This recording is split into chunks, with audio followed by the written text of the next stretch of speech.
Salut à tous! L'année 2018 va être marquée comme tous les ans par la sortie de nouveaux smartphones. Personnellement, je les attends tous, mais j'ai eu envie de me prêter à un petit exercice. Faire un tri et choisir les 5 smartphones que j'attends le plus en 2018. Pour certains, ça a été une évidence, pour d'autres, ça a été un peu plus compliqué. Je veux donc vous partager mon top 5 des smartphones que j'attends le plus en 2018.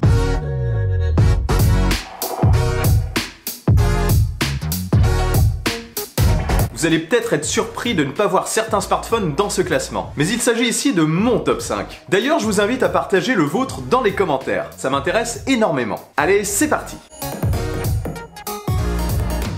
Le 5e de mon classement est le Hydrogen One de Red. Je ne sais pas si vous vous attendiez à le voir arriver dans ce classement. Ce smartphone m'intrigue énormément. Pour rappel, Red est une marque de caméras de haute volée. Leur particularité, c'est qu'elles sont modulables. Vous pouvez rajouter des modules, batterie, écran, etc.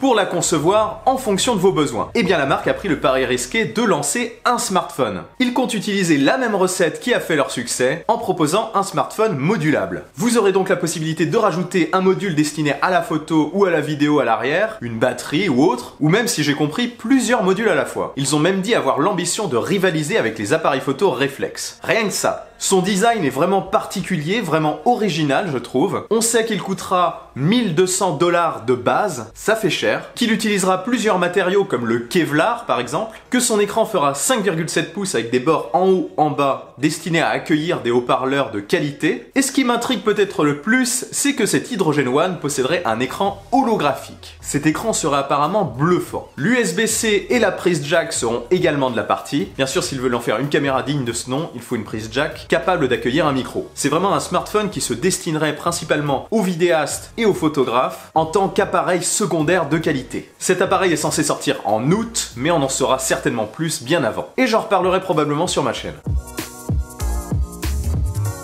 Le Samsung Galaxy Note 8 était l'un des meilleurs smartphones de l'année 2017. Un vrai carnet connecté avec une excellente optique. Du coup, c'est tout naturellement que j'attends de voir si Samsung fera du Samsung Galaxy S9 un nouveau hit de 2018. Peut-être régleront-ils ces rares petits soucis comme celui de son ergonomie, notamment en ce qui concerne la position du lecteur d'empreintes digitales à l'arrière. Il est un petit peu trop proche de l'appareil et un petit peu loin du doigt. Et peut-être que le Note 9 sera le premier smartphone de Samsung à embarquer le lecteur d'empreintes sous l'écran. On peut aussi peut-être s'attendre à une réduction des bords supérieurs et inférieurs. Quoi qu'il en soit, on peut s'attendre à le voir arriver pour la fin du mois d'août, peut-être avant, et il coûtera à mon avis toujours plus de 1000 € malheureusement.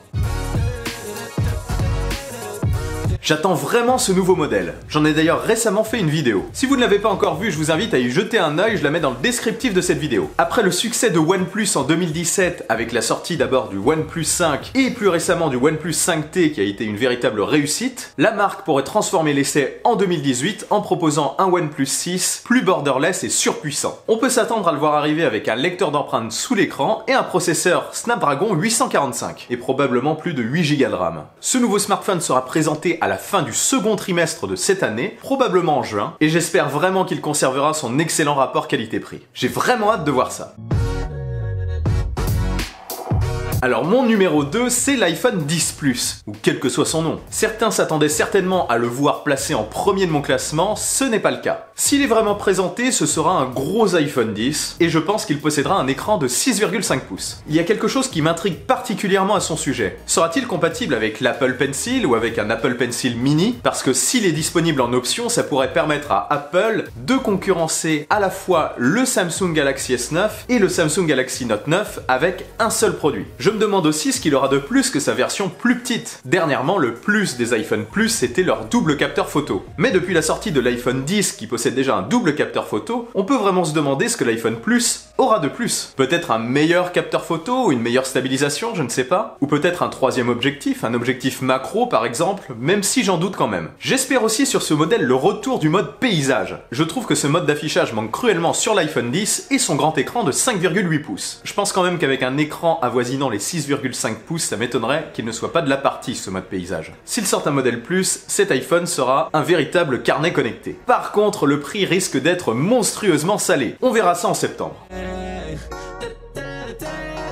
Et le premier, attention, à votre avis, de quel smartphone s'agit-il? Vous devez penser au Samsung Galaxy S9, au Huawei Mate 11 Pro, en fait vous n'y êtes pas du tout. Allez, je lâche le morceau, il s'agit du Google Pixel 3. Et oui, pour notre plus grand malheur, le Google Pixel 2 n'est pas sorti en France. Ce qui m'a fait baver sur ce smartphone, c'est tout d'abord qu'il fonctionne sous une version d'Android sans surcouche. Je suis pas trop fan des surcouches. J'aime vraiment les OS purs. Comme Google est directement à la manœuvre, le Pixel 2 est prioritaire lorsqu'il y a des mises à jour d'Android. Pour la même raison, le smartphone est super fluide. Et sa partie photo est tout simplement excellente. C'est l'un des meilleurs photophones, si ce n'est le meilleur du marché. Le seul vrai souci du Pixel 2 était apparemment son écran un peu fade et surtout le problème de burn-in, de brûlure d'écran. Aujourd'hui, Google a racheté une partie de la branche d'HTC qui avait travaillé sur ce Pixel 2. Un truc comme 2000 employés, je crois. Du coup, je pense qu'on peut s'attendre à une résolution des différents problèmes qui ont touché le Google Pixel 2 avec l'arrivée du Google Pixel 3 en cette fin d'année 2018. Ce que j'attends principalement, c'est l'arrivée d'un second capteur photo, d'un meilleur écran et de la recharge sans fil. Et j'espère surtout qu'il sera commercialisé en France. Si le Pixel 2 n'était pas le meilleur smartphone de 2017, je pense que Google a toutes les cartes en main pour faire du Pixel 3 une véritable tuerie en 2018. Voilà pour mon classement. Pas de Samsung Galaxy S9, pas de Nokia 9 ou autre smartphone, mais il a fallu que j'en choisisse 5. Comme je vous l'ai déjà dit en début de vidéo, n'oubliez pas de partager votre top 5 dans les commentaires. Si cette vidéo vous a plu, n'oubliez pas de laisser un bon pouce en l'air et de la partager, ça m'aide beaucoup. Et si ce n'est pas encore fait, abonnez-vous à ma chaîne et suivez-moi sur les réseaux sociaux. Sur ce, on se retrouve très vite pour une nouvelle vidéo. Allez, salut!